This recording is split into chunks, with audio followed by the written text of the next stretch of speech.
Hey, Joe from Boulet's Garage here. I am going to share my thoughts with you on how I feel about oil change reminders that come on in your dash. Hold on a second.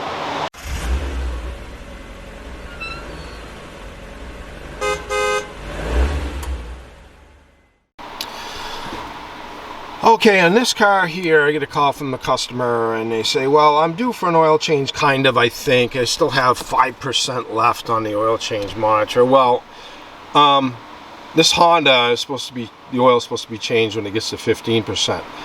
But I don't like these monitoring systems for a few reasons. Because you're relying on the vehicle to actually just tell you when to change the oil based on time and calculated by how you drive. That's good and bad, because now the last time I did the oil change on this car, it was due at, by my sticker, 130,000 miles. Now I write the stickers out for 5,000 miles because that's when I change my oil and filter.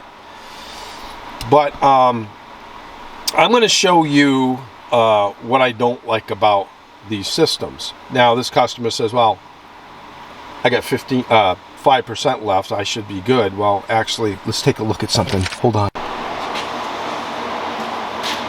Okay, so the dipstick never lies, right? So I'm going to pull the dipstick out, back in.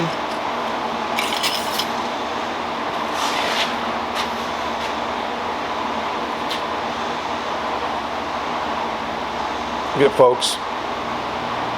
I don't know if you can see that or not, but not a drop of oil on that, on the dipstick. So thing is, a lot of cars will use oil, and it's important for you to be proactive and not rely on a little digital indicator to tell you when you need to change your oil. If you're going to go on the extended recommendations for oil change, you got to consider this. The oil's going to thin out. A certain amount of fuel gets in there, it's going to thin out. I personally change my oil every 5,000 miles of the filter. That's me. It's got to the point now where I just say to people, you do what you want to do. I put the sticker on your car, the reminder, based on the way I do it for my vehicles. So be proactive, check your own fluids, check your filters if you have to, or find a good mechanic that's going to do that for you. Anyway, until next time, please like and subscribe if you like the content. I'm trying to build the channel, and I want to give more of this stuff to you. So have a good night. Bye.